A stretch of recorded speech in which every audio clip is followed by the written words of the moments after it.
Hello everyone, this is Komal, your SST educator. Welcome back to your favorite channel Magnet Brains. Magnet Brains आपको provide कराता है high quality education, वो भी बिल्कुल free of cost, kindergarten से लेके class 12 तक की। सीबीएसई बोर्ड के कोर्सेज के साथ साथ आपको अदर स्टेट बोर्ड के भी कोर्सेज अवेलेबल है इन हिंदी मीडियम, जैसे कि UP board, Bihar board, Delhi board के कोर्सेज प्रॉपर सिस्टमैटिक वे में। कोई दिक्कत परेशानी आपको नहीं होगी। डेली प्रैक्टिस सेट्स के क्वेश्चंस भी मिलेंगे, प्रैक्टिस भी करते जाइएगा। ई बुक्स और ई नोट्स की लिंक आपको डिस्क्रिप्शन बॉक्स में अवेलेबल है, तो भटकने की बात नहीं बनती। आज हम क्या करने वाले हैं, क्या है हमारा topic? The march to Dandi, है ना। The march to Dandi. March कोई महीने की बात हो रही है, या मार्च वो ऐसे मार्चिंग करते हैं वाली मार्च की बात हो रही है, जाते हैं, हाँ, तो वही जाने वाली बात हो रही है। वो मार्च महीने वाली, मार्च अप्रैल वाली बात नहीं हो रही। बाकी दांडी ये नाम, इसके बारे में आपने बहुत अच्छे सुना होगा, हो सकता है इतनी डिटेल इन्फॉर्मेशन नहीं होगी, लेकिन आप इसको गांधी जी से रिलेट करके तैयार कर सकते हो। बाकी अंदर की चीज़ें तो हम वैसे भी पढ़ेंगे ही, इसीलिए तो बुक में है, ठीक है। तो चलो स्टार्ट करते हैं। सबसे पहले आप क्या कर दो, लाइक शेयर कर दो।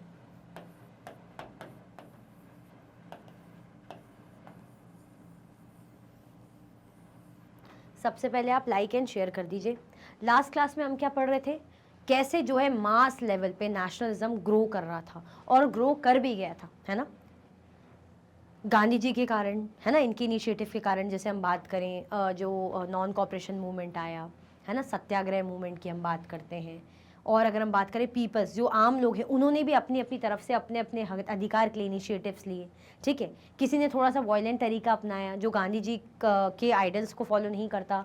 कुछ लोगों ने बिल्कुल गांधी जी का तरीका अपनाया, उनका नाम लेकर यूज़ करके चीज़ों को करा, है ना, क्योंकि उनको क्या लगता था, ये भगवान है ना, ये मसीहा है, ये आए हैं, ये हमारी सारी दिक्कत, हमारी गरीबी, हमारी परेशानियों को दूर कर देंगे। तो होता है, अगर लीडर अच्छा होता है तो आप आंख बंद करके भरोसा कर पाते हो। अगर आप में हिम्मत नहीं भी होती तो उसको देख के हिम्मत आ जाती है, और अगर आप हिम्मत करते हो तो बाकी लोग को भी देखकर आपको देखकर हिम्मत करते हैं, है ना। तो धीरे धीरे सब क्या कर रहे थे, एक मास लेवल पे रिबेल कर रहे थे, है ना, मतलब कह सकते हैं अपने स्ट्रगल के लड़ रहे थे। फिर हमने कुछ इंपॉर्टेंट चीज़ देखी एंड में। अगर हम बात करें किसके बारे में, हम चंद्रशेखर आज़ाद की बात करते हैं, भगत सिंह की बात करते हैं। तो ये कैसे थे, थोड़े से रेडिकल अप्रोच, मतलब रेडिकल भी क्या बोल सकते, रिवॉल्यूशनरी, क्रांतिकारी लोग, जो वायलेंस पर बिलीव करते थे, है ना, बॉम्ब फेंक दिया, मार डाला, इस तरीके से। फिर एंड में हमें क्या देखने को मिलता है, वही ब्रिटिशर्स की चली, इन्होंने फांसी लगा दी इनको, भगत सिंह को, है ना, चंद्रशेखर आज़ाद, इनको फांसी वगैरह लग गई। तो ये सब हमने देखा कि मास लेवल पे अब जगह जगह से भाई लोग रिवॉल्यूशन कर रहे थे, मूवमेंट हो रहे थे, है ना, अधिकार के लिए लड़ रहे थे। अब इस बीच क्या चीज़ें आती है उसके बाद, द मार्च टू दांडी, ये क्या कहना चाह रहे हैं, इसको समझते हैं। पूर्ण Swaraj would never come on its own. हम बात करते हैं पूर्ण स्वराज की। पूर्ण स्वराज यानी सब कुछ, मतलब एक इंडिपेंडेंट राज, है ना, पूरी तरीके से कंप्लीट राज अगर हम बात करें, तो Purna Swaraj would never come on its own, ये खुद से कभी नहीं आती। It had to be fought for. अगर हम बोल रहे हैं हमें आज़ादी चाहिए, आज़ादी चाहिए, ये चाहिए, वो चाहिए, तो क्या खुद से आ जाएगी? उसके लिए हमें लड़ना पड़ता है, आवाज़ उठानी पड़ती है। बैठे बैठे चीज़ें मिल जाती हैं क्या? नहीं, जब तक आवाज़ नहीं उठाएंगे ऐसे कैसे मिल जाएगी। In 1930, Gandhi declared that he would lead a march to break the salt law. अब गांधी जी ने क्या फैसला लिया, गांधी जी ने डिसीजन लिया, डिक्लेयर करा उन्होंने कि वो मार्च करेंगे, एक मार्च चलाएंगे, मार्च करेंगे, किस लिए? सॉल्ट लॉ, इस लॉ, ये जो नमक पर कानून बनाया हुआ है, इसको तोड़ने के लिए, है ना। क्या करा गांधी जी ने, ये फैसला लिया कि जब तक अगर हम आज़ादी की बात कर रहे हैं और आज़ादी के लिए लड़ेंगे नहीं तो ऐसे तो मिलने से रही। तो इन्होंने क्या डिक्लेयर करा कि हम जो है सॉल्ट लॉ, जो नमक के लिए कानून बना है, इसको तोड़ने के लिए मार्च करेंगे। अकॉर्डिंग टू दिस लॉ, अगर इस लॉ के अकॉर्डिंग हम बात करें, the state had a monopoly on the manufacture and sale of salt. इस लॉ के अकॉर्डिंग हम बात करें, स्टेट के पास क्या है, स्टेट के पास मोनोपोली है ना, on the manufacture and sale of salt. मतलब स्टेट के पास क्या रहेगी, मोनोपोली, कि वही जो है सॉल्ट को मैन्युफैक्चर करे और वही सॉल्ट को सेल करे। मोनोपोली, जैसे मैं हूँ, आप बोलोगे अरे यार ये जो कोमल मैम की वॉच है बस इन्हीं की मोनोपोली है, मतलब आप लोगों की वॉचेस कुछ कहीं नहीं बिक रही, कुछ नहीं होने दे रहे, सब मेरे ही खरीद रहे सामान, और मेरा ही सामान सब जगह बिक रहा है, तो मेरी मोनोपोली, मैं ही हूँ जो हूँ, है ना। अब शुद्ध हिंदी इसका वर्ड एकदम से समझ में मतलब याद नहीं आ रहा मुझे, लेकिन मोनोपोली से आप ये समझ लो कि आपको एक ही ब्रांड की ब्रेड बिकती हुई दिख रही, वही वही वही वही बिक रही, वही बन रही, वही बेची जा रही, बाकी कुछ और नहीं मिल रहा, तो एक ही चीज़ यानी मोनोपोली है उसकी। Mahatma Gandhi, along with other nationalists, reasoned that it was sinful to tax salt since it is such an essential item of our food. जैसे कि मैंने भी अभी आपको बताया था, जो सॉल्ट टैक्स का हम स्टार्टिंग में पढ़ रहे थे, इमरजेंस ऑफ नेशनलिज्म की बात कर रहे थे, तो सॉल्ट टैक्स के खिलाफ भी कांग्रेस लीडर्स बोल रहे थे। सॉल्ट टैक्स मतलब मैंने आपको तभी बताया था कि नमक जैसी बेसिक नीड वाली चीज़ जो बिल्कुल बेसिक एसेंशियल है, हाँ वो डाइटिंग वगैरह वो फिटनेस की बात हटा के इन जनरल अगर बात करें तो नमक बहुत बेसिक है, नमक तो होना ही है, खाना इंसान खाएगा, बिना नमक के कैसे पॉसिबल है। तो नमक जैसी बेसिक चीज़ में आपने टैक्स लगाया तो लगाया कैसे, लगाया तो लगाया क्यों, किसने अधिकार दिया है आपने लोगों से बेसिक चीज़ छीनने का।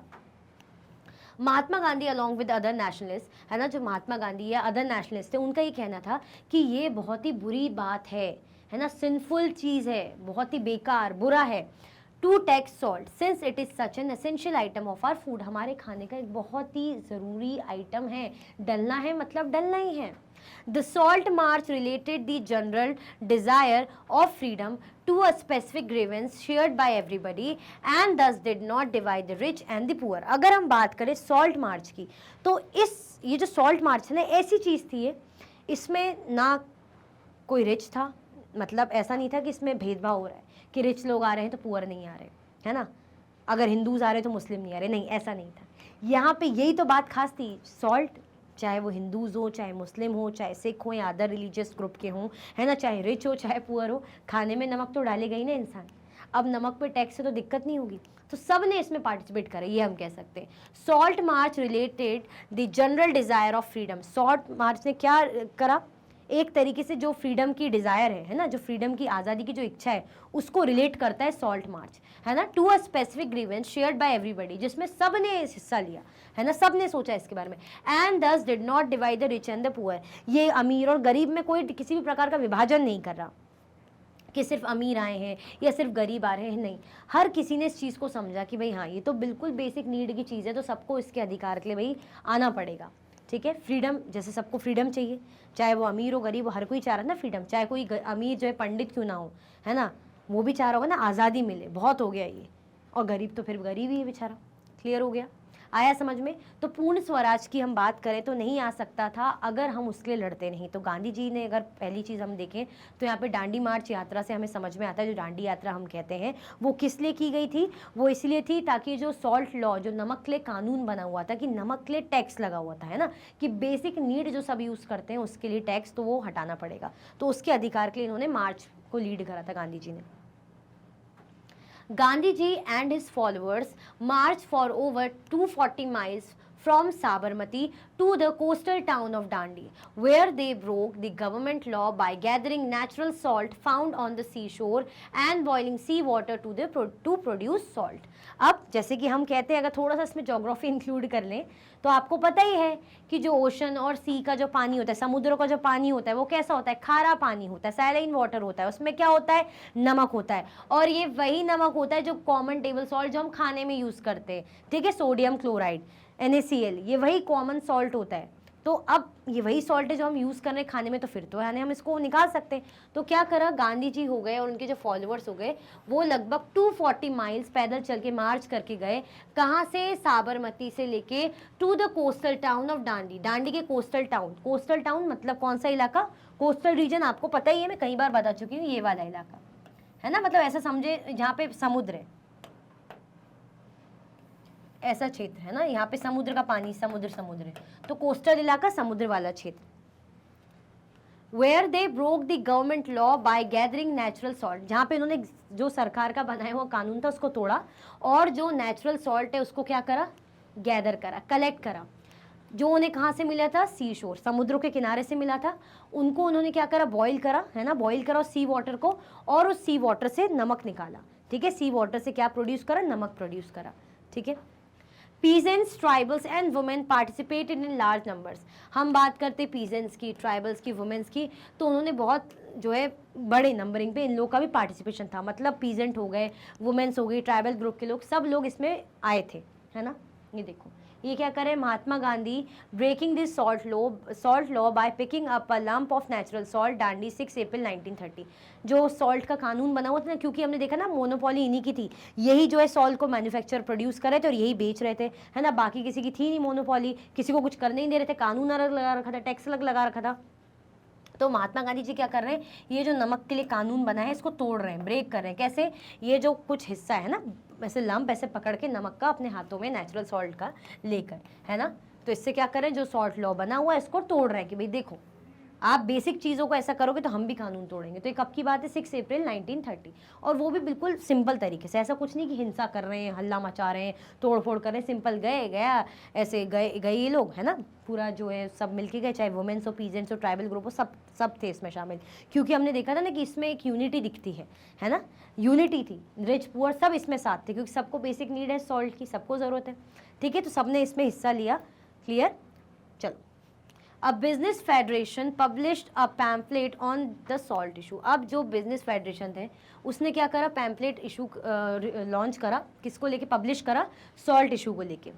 The government tried to crush the movement through brutal action against peaceful satyagraha, thousands were sent to jail. अब सत्याग्रही बहुत चुपचाप से सीधे साधे तरीके से, है ना, नमक इकट्ठा करके आराम से डांडी मार्च करते हुए, है ना, कानून तोड़ रहे थे, लेकिन इनको चैन नहीं पड़ा, इनको आ गई गुस्सा, तो गवर्नमेंट को बहुत गुस्सा आ गई, उन्होंने क्या करा, बहुत ही ब्रूटल एक्शन लिया, है ना, थोड़ा सा स्ट्रिक्ट एक्शन लिया, वायलेंस तरीके से। इन्होंने क्या करा, जो सत्याग्रही थे, जो बेचारे पीसफुल तरीके से सत्याग्रह कर रहे थे, उनको पकड़ के जेल में डाल दिया। यही तो करते थे, क्या करा, पकड़ के जेल में डाल दिया कि भाई तुम क्या कर रहे हो, जो है नमक का जो कानून है, जो लॉ बना हुआ है, इसको तोड़ रहे हो, तो इनको क्या करेंगे, जेल में डालेंगे। तो यही वो कर रहे थे। क्लियर हुआ। अब क्या करें, चुपचाप से काम कर रहे हैं तो वो भी नहीं करने दे रहे हैं, कुछ कर रहे हैं, मार रहे हैं, तो उसके बदले भी जेल मतलब फांसी दे रहे हैं कि करे तो करे क्या, इंसान इधर से भी फंसा है उधर से भी फंसा है। लेकिन ठीक है, अभी सब घड़ा, पाप का घड़ा फूटता है कभी ना कभी, तो ये इन्होंने किया, ठीक है, क्योंकि गांधी जी ने कानून तोड़ा और ये इन्हें हजम नहीं हुआ, तो इन्होंने काफ़ी जो सत्याग्रही थे जो उसमें शामिल थे उनको जेल में डाल दिया, पकड़ पकड़ के जेल में डालते थे, मार देते थे, जेल में डालते थे, मार देते थे, यही तो करते थे। Women in the freedom struggle, Amabai from Karnataka, जो वुमेन थी, वुमेन्स का भी रोल था फ्रीडम स्ट्रगल में, आज़ादी की लड़ाई के लिए वुमेन्स ने भी अपना पार्टिसिपेशन हिस्सा दिया है। अगर हम बात करें Ambabai from Karnataka, women from diverse backgrounds participated in the national movement. Women's अलग अलग बैकग्राउंड से थी, डाइवर्स बैकग्राउंड मतलब चाहे वुमेन जो है वुमेन्स हो गई, हिंदूज हो गई, मुस्लिम्स हो गई, सिख हो गई, है ना, रिच फैमिली की हो गई, पुअर फैमिली की हो गई, महाराष्ट्र की हो गई, गुजरात की हो गई, बंगाल की हो गई, किसी भी लैंग्वेज बोलने वाली, मतलब डाइवर्स बहुत से अलग अलग बैकग्राउंड की औरतों ने भी नेशनल मूवमेंट में हिस्सा लिया। डजंट मैटर आप मराठी हो, गुजराती हो, पर हिस्सा लिया। Young and old, single and married, they came from rural and urban areas, from both conservative and liberal homes। अगर हम बात करें, चाहे यंग औरतें हों, चाहे बूढ़ी औरतों की बात करें, चाहे सिंगल औरतों की बात करें, है ना, चाहे मैरिड वुमेन्स की बात करें, चाहे कोई रूरल एरिया से आया हो, चाहे कोई शहरों से आया हो, चाहे कोई कंजर्वेटिव फैमिली का हो जो थोड़े से बैकवर्ड सोच रखते हैं, या लिबरल होम से हो जहाँ लोग थोड़े से अच्छे, बड़े, नैरो, ब्रॉड माइंडेड होते हैं। Their involvement was significant for the freedom struggle, for the women's movement and for themselves personally। इनका इन्वॉल्वमेंट फ्रीडम स्ट्रगल के लिए बहुत महत्वपूर्ण रहा है। औरतों की बात कर रहे हैं तो ऐसा तो है नहीं कि सारे जो है फ्रीडम स्ट्रगल आदमियों ने किए, ठीक है, आदमी लोग तो थे ही, नाम जब से हमने अभी तक सारे आदमियों के ही नाम सुने, लेकिन ऐसा नहीं कि वुमेन्स का रोल नहीं था, वुमेन्स का भी रोल इसमें था। फॉर दी वुमेन्स मूवमेंट, अगर हम बात करें वुमेन्स मूवमेंट की, एंड फॉर देमसेल्व्स पर्सनली, और इवन वुमेन्स मूवमेंट के लिए तो कर ही रहे, इवन खुद के लिए भी, पर्सनली खुद के लिए भी। Both British officials and Indian nationalists felt that women's participation gave the national struggle on immense force।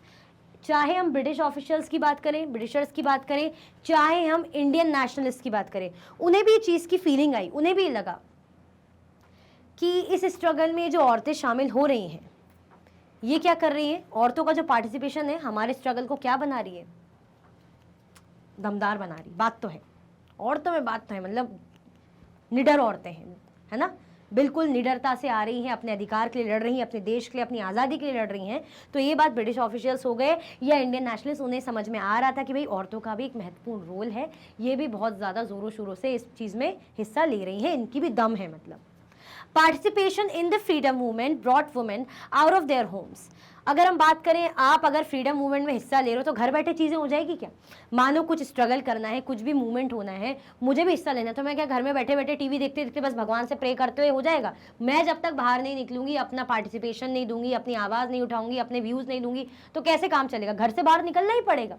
हमने देखा ना, चाहे औरतें मैरिड हो, अनमैरिड हो, गांव की औरतें हो, शहर की औरतें हो, चाहे औरतें नैरो माइंडेड फैमिली से हो, चाहे औरतें ब्रॉड माइंडेड फैमिली से हो, हर टाइप की औरतें इस मूवमेंट में, नेशनल मूवमेंट में शामिल हुई थी। It gave them place in professions, in the governance of India, and it could pave the way for equality with men. अब इनको घरों से बाहर आना पड़ा अपने अधिकार के लड़ने के लिए, है ना, आज़ादी के लिए, तो इसके कारण इन्हें प्रोफेशंस में प्लेस जगह मिली, टीचर, डॉक्टर्स, है ना, इनका भी रोल रहा है। इंडिया की गवर्नेंस में अच्छे जो ऑफिस में हम ऑफिशियल्स, उसमें भी इनका रोल रहा है। ठीक है, इन्होंने क्या करा, जो इक्वालिटी थी, है ना, चलता था ना कि भाई मेन हैं तो औरतें नहीं, तो उसको भी हटाया, इक्वालिटी को क्रिएट करा कि भाई जैसे आदमी है वैसी औरतें भी हैं। तो फ्रीडम मूवमेंट्स में भी आई, नेशनल मूवमेंट्स में भी आई, है ना, चाहे गवर्नमेंट में शामिल होना हो, चाहे प्रोफेशंस में शामिल होना, इक्वालिटी की बात हो, तो इनमें, इन सब चीज़ों में भी इन वुमेंस का इंपॉर्टेंट रोल हमें देखने को मिलता है। क्लियर हुआ? आया समझ में? कोई कन्फ्यूजन, दिक्कत तो नहीं है? चलो आगे बढ़े। Okay, What such participation meant for women is best recounted by them. Ambabai of Karnataka had been married at age 12. जैसे कि हमने अब देख ही रहे हैं कि वुमेन्स का भी पार्टिसिपेशन इस फ्रीडम फाइटिंग में बराबर रहा है ना, इस रिवॉल्यूशन में बराबर इनका भी पार्टिसिपेशन रहा है। और ये चीज़ ब्रिटिशर हुए, चाहे हम बात करें हमारे नेशनलिस्ट हो गए, वो भी समझ रहे थे कि जो वुमेन्स का पार्टिसिपेशन है, जो औरतें योगदान दे रही हैं, इसके कारण हमारा ये जो रिवॉल्यूशन है, या जो हमारा ये जो नेशनलिज्म मूवमेंट है हम कहेंगे, ये क्या हो रहा है, और ज़्यादा अच्छा पावरफुल हो रहा है, दमदार हो रहा है। तो वो अप्रिशिएट कर रहे थे औरतों के पार्टिसिपेशन से, और औरतों के पार्टिसिपेशन से ये भी प्रूफ हो रहा था, ये भी हमें समझ में आ रहा था कि औरतें चाहे रिच फैमिली की हो, पुअर फैमिली की हो, चाहे रूरल एरिया की हो, चाहे अर्बन एरियाज की हो, है ना, चाहे ब्रॉड माइंडेड फैमिली से हो, चाहे नैरो माइंडेड कंजर्वेटिव फैमिली से हो, जिसको जैसा लग रहा था कि हमें योगदान देना चाहिए, वो सब ने आके अपना योगदान दिया।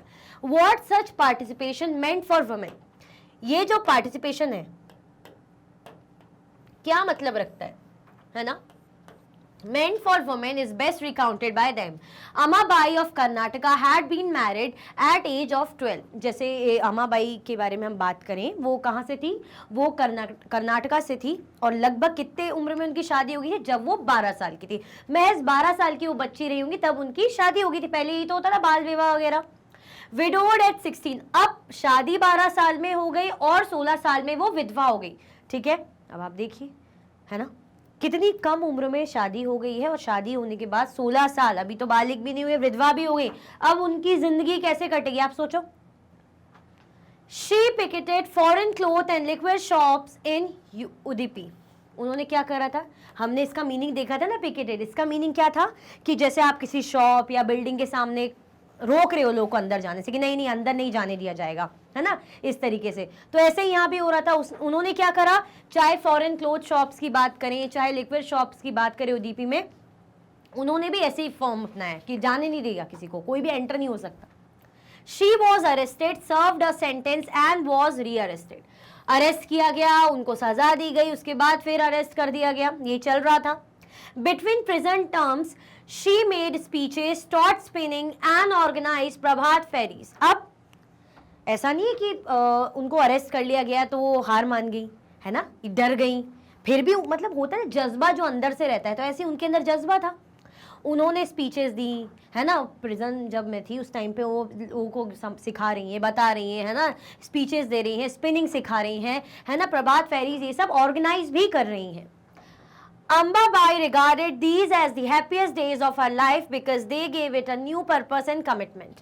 अम्बाबाई की अगर हम बात करें तो ये चीज़ क्या मानती वो उसको कि ये मेरी ज़िंदगी के बहुत ही खूबसूरत पल है ना, हैप्पीएस्ट डेज मानती हैं, अच्छा मानती हैं, ठीक है, of her life, because they gave it a new purpose and commitment. क्यों? क्योंकि ये क्या देते हैं उनको, एक नया पर्पस, एक नया कमिटमेंट। देखो एक छोटी बच्ची 12 साल में जिसकी शादी हो गई, 16 साल में अभी बच्ची है, विधवा हो गई, क्या पर्पस है उसकी ज़िंदगी में? अब उसका पर्पस क्या है भाई? लोगों को अवेयर करना, लोगों के लिए अच्छा करना, लोगों की मदद करना, देश के लिए कुछ करना। तो वही वो कर रही थी, उन्हें वो अच्छा लग रहा था, Women, however, had to fight for their right to participate in the movement. अब मूवमेंट में पार्टिसिपेट करने के लिए वुमेन्स को अपने अधिकारों के लिए भी लड़ना पड़ रहा था. अब होता है ना जैसे नैरो माइंडेड फैमिली की, नहीं नहीं तुम क्या करोगी जाके, तुम औरत हो, तुम्हारे जाने से क्या हो जाएगा, तुमसे कुछ होगा नहीं है, नहीं कोई जरूरत नहीं, घर पे बैठो. और औरतों को घर से बाहर जाना अच्छा लगता है क्या, प्रदर्शन करना अच्छा लगता है क्या, कुछ भी चीजें और भी दिक्कतें हो सकती है, इक्वालिटी की बातें हो सकती है. Women, however, had to fight for their right to participate in the movement. Womens को क्या करना पड़ रहा था, अपने अधिकारों के लिए लड़ना पड़ रहा था, है ना, इन मूवमेंट्स में पार्टिसिपेट करने के लिए, भागीदारी लेने के लिए. During the salt satyagrah, for instance, even Mahatma Gandhi was initially opposed to women's participation.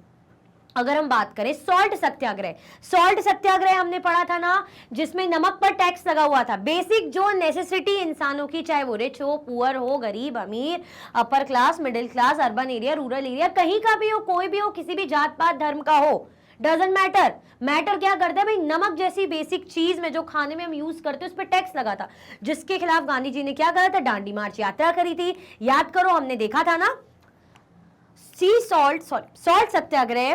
For instance, even Mahatma Gandhi was initially opposed to women's participation. Even अगर हम बात करें सॉल्ट सत्याग्रह में भी, है ना, महात्मा गांधी जी की भी हम बात करें, हम ऐसे बोलें तो वुमेन्स का पार्टिसिपेशन उसमें इनिशियली ऐसा करा गया था कि नहीं आप पार्टिसिपेट मत, मतलब मना करा होगा, इतनी इंपॉर्टेंस नहीं दी गई होगी.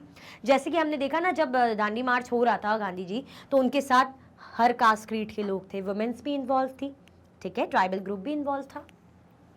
Sarojini Naidu had to persuade him to allow women to join the movement. ये बड़ी ही इंपॉर्टेंट बात है ध्यान में रखने की, कि शुरू के टाइम पे गांधी जी ने भी इवन मना कर दिया कि नहीं आप लोग औरतें मत आइए दांडी मार्च यात्रा में, लेकिन सरोजनी नायडू खुद वुमेन, उन्होंने उनको मनाया, कहा कि नहीं ऐसा नहीं है, वुमेन्स भी इस मूवमेंट में हिस्सा लेंगी, है ना, जज्बा था, तो उन्होंने समझाया उन्हें. आप सोचिए, महात्मा गांधी जी जैसे इंसान भी मना कर रहे थे पहले, लेकिन बाद में जब लगा कि एक औरत खुद समझा रही है, उन्होंने खुद बोला कि नहीं हमें भी योगदान देना है, हम भी पार्टिसिपेट करेंगे, हमें भी देश के लिए, अपनों के लिए कुछ करना है.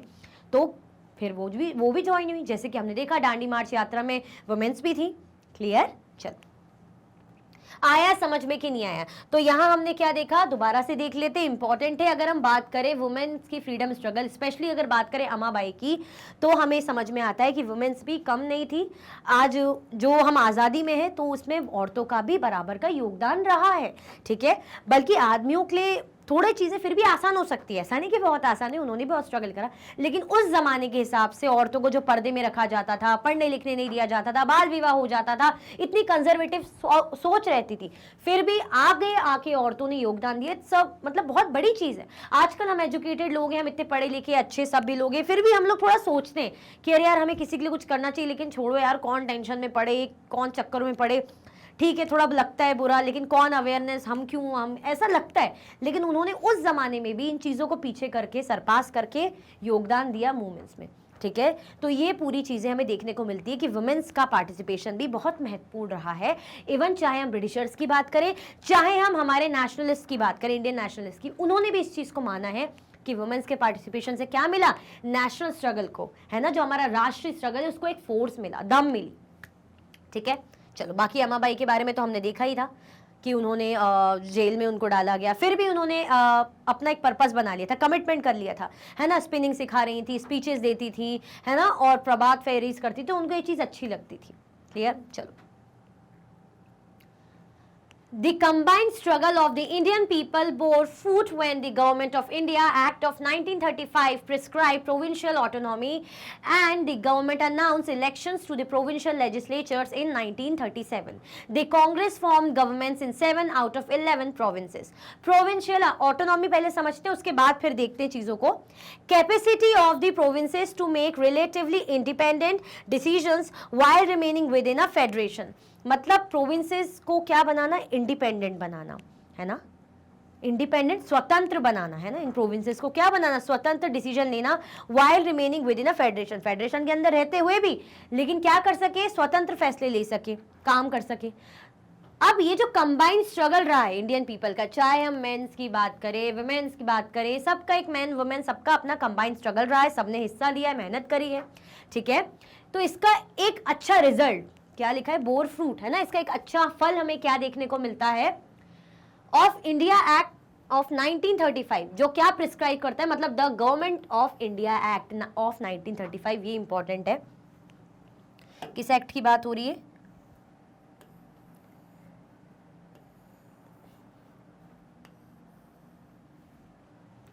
The government of India act of 1935 prescribe provincial autonomy. क्या प्रिस्क्राइब कर रही है? Provincial autonomy. प्रोविंशियल ऑटोनॉमी जैसे कि अभी हमने डिस्कस करा।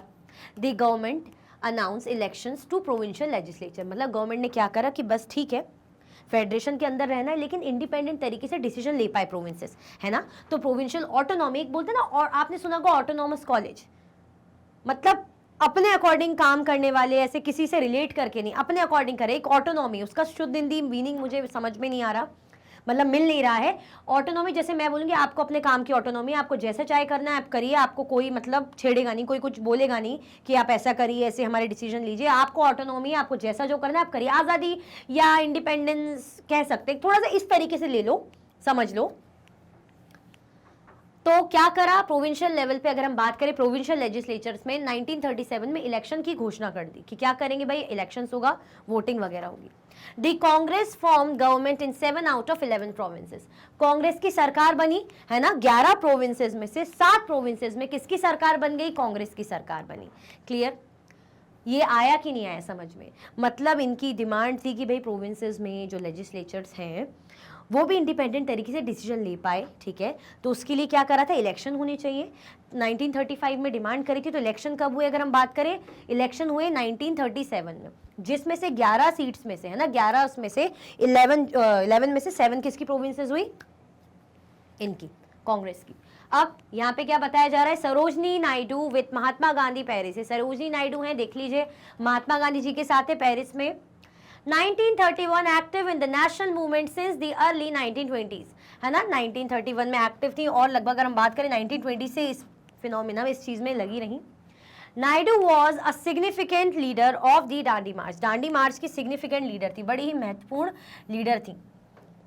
She was the first Indian woman to become president of the Indian National Congress 1925. Indian National Congress 1925 की पहली ऐसी महिला थी जो क्या थी? प्रेसिडेंट बनी थी।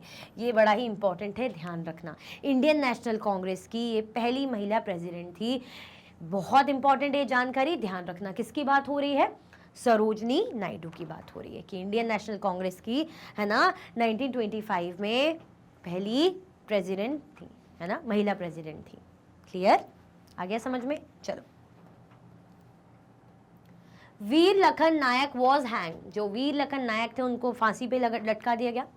बाजी Mohammad, president of the Nabarangpur Congress Odisha in the 1930s reports on August 25, 1942 19 people died on the spot in the police firing at Paparandi in Nabarangpur. Many died thereafter from their wounds. Over 300 were injured. More than 1,000 were jailed in Koraput district. Several were shot or executed.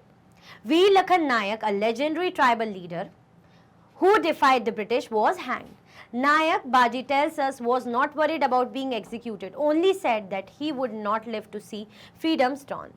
अब देखिए, ऐसा करते थे लोग, गोली मार दी, है ना, घायल कर दिया, फांसी पे लटका दिया, कोई मतलब इंसानियत ही नहीं है, मर्जी चल रही ना बिल्कुल। बाजी मोहम्मद जो है प्रेसिडेंट नबरंगपुर कांग्रेस के, ठीक है, उड़ीसा। ऑन August 25, 1942 क्या हुआ था वहां पे? 19 पीपल, लगभग 19 जो पीपल लोगों की डेथ हो गई थी ऑन द स्पॉट, मतलब पुलिस फायरिंग हुई थी कहाँ पे? पापरंदी नबरंगपुर में पुलिस फायरिंग हुई और ऑन द स्पॉट 19 लोगों की डेथ हो गई। अब भाई गोली चल रही है। Many died there after from their wounds, और कुछ जो है लगभग काफी तो ऐसे थे जैसे घायल हो गए होंगे, कोई तो ऑन स्पॉट, जैसे गोली चली मैं ऑन स्पॉट मर गई, ऑन द स्पॉट मेरी डेथ हो गई। किसी किसी का ऐसा है कि भाई पड़ गई गोली, धीरे धीरे करके घायल हो गए, थोड़ा जख्म बढ़ा और तब मरे। ओवर 300 वर इंजर्ड, लगभग 300 लोग तो घायल, मतलब कितने मास लेवल पे कितनों को मारा होगा, तो जिसमें 300 तो इंजर्ड है, घायल है, और इतने तो नंबर्स फिर हैं ही। मोर देन 1,000 वर जेल इन कोरटपुर डिस्ट्रिक्ट, और लगभग हजारों से भी ज्यादा को तो जेल में डाल दिया। सेवरल वर शॉट और एग्जीक्यूटेड, काफी लोगों को तो मार दिया गया और एग्जीक्यूट कर दिया गया। Veer Lakhan Nayak, Veer Lakhan Nayak, a legendary tribal leader who defied the British, was hanged. Tribal leader, tribal group के, आदिवासी ग्रुप के लीडर रहे होंगे, तो उन्होंने भी ब्रिटिशर्स के खिलाफ भाई रिवॉल्यूशन कुछ करा होगा, है ना। तो ब्रिटिशर्स ने क्या करा, उनको फांसी पे लटका दिया। नायक बाजी टेल्स अस, नायक जो कह रहे हैं कि was not worried about being executed, वो इसलिए नहीं वो है कि एग्जीक्यूट कर दिया गया, है ना, इसलिए दुखी नहीं, इसलिए टेंस नहीं है कि मुझे एग्जीक्यूट कर दिया गया। उनको इस बात का दुख है कि वो भारत को जो आज़ादी मिलेगी ना, वो नहीं देख पाएंगे, है ना। मतलब इतने लेजेंडरी, आप सोच लीजिए, मतलब ये डर नहीं है कि मैं मर रहा हूँ, उनको ये थोड़ा सा दुख है कि मैं आज़ादी नहीं देख पाऊंगा, कि कैसे मेरा भारत आज़ाद होगा। ठीक है, तो भाई आज़ादी के पीछे कितने लोग की जानें गई, कितने लोग जेल में गए, है ना, कितने लोगों ने अपने परिवारों को खोया है, अपनों को खोया है। आज जो हम इसकी रिस्पेक्ट इतनी हम सोचते हैं, अरे ठीक है, नहीं, खून बहा है, मेहनत लगी है, हिम्मत जताई, मतलब हमारी कंट्री में आके हम ही को इतने सालों गुलाम बनाया और उसके लिए हमने अपनी जानें गंवाई हैं, तो उसकी रिस्पेक्ट करनी चाहिए भाई, कीमती चीज़ है आज़ादी। ठीक है, चलो। Baji Mohammad mobilize 20,000 people to join the national struggle. Baji Mohammad ने क्या करा, लगभग 20,000 लोगों को इकट्ठा करा, है ना, और नेशनल स्ट्रगल में ज्वाइन करवाया। He offered satyagraha many times over, उन्होंने सत्याग्रह की बात बहुत बार कही। He participated in protest against the Second World War and in the Quit India Movement and serve long jail terms. इन्होंने भी मेहनत करी, इन्होंने भी काम करा है, इन्होंने सेकेंड वर्ल्ड वॉर के टाइम भी प्रोटेस्ट करा है ना, क्विट इंडिया मूवमेंट के टाइम भी इनका पार्टिसिपेशन रहा है, और काफ़ी तो सालों जेल में भी बिताया है। जेल कर देते थे, क्या करते थे ब्रिटिशर्स लोग, या तो घायल कर दिया, या तो सज़ा दे दी, या तो फांसी पे लटका दिया, या तो जेल डाल दिया, या तो ऑन द स्पॉट मार दिया, यही तो करते थे। उनको तो ऐसा लगता था हम खिलौने हैं, ज़्यादा दिमाग खराब हुआ तो शूट कर दो, थोड़ा सा लग रहा है तो जेल में डाल दो, बस ऐसा समझते थे कि कौन है हमें रोकने टोकने वाला, हमारा राज है, बिल्कुल हम ही हैं आके राजा। ठीक है, चलो। इसी के साथ भाई हमारा ये टॉपिक एंड होता है। ठीक है, आई होप आपको अच्छी सी चीज़ें समझ में आई होगी, और ये भी आप समझ रहे होंगे कि क्या इंपॉर्टेंस है इंडिपेंडेंस की, आज़ादी की, स्वतंत्रता की, जो आज हमें है, काफ़ी सालों से जो हम इंजॉय कर रहे हैं और रहेगी भी, तो स्वतंत्रता की रिस्पेक्ट करनी चाहिए, है ना। तो इसलिए मैंने कहा था चैप्टर हर महीने में आपके लिए बहुत महत्वपूर्ण है, बहुत इंपॉर्टेंट है, आपको अदर चीज़ें भी सिखाता है। पढ़ने के लिए तो है ही भाई, क्लास में आपको जो है एग्जाम पास करना है, बट वैसे भी ठीक है। अगर आप और भी लेक्चर्स के वीडियोस देखना चाहते हैं तो मैग्नेट ब्रेन्स के यूट्यूब चैनल, एप्लीकेशन और वेबसाइट पे देख सकते हैं। ई नोट्स और ई बुक्स की लिंक आपको डिस्क्रिप्शन बॉक्स में अवेलेबल है। ये सारे हाई क्वालिटी के कोर्सेज हैं, जैसे कि CBSE board, Delhi board, Bihar board, UP board, MP board, Rajasthan board, Vedic maths, crash course, spoken English courses अच्छी क्वालिटी में और 100% फ्री अवेलेबल है।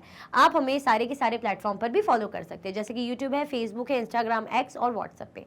तो लाइक, शेयर, सब्सक्राइब करना बिल्कुल भी ना भूलें। अपना ख्याल रखें। Thank you so much for watching.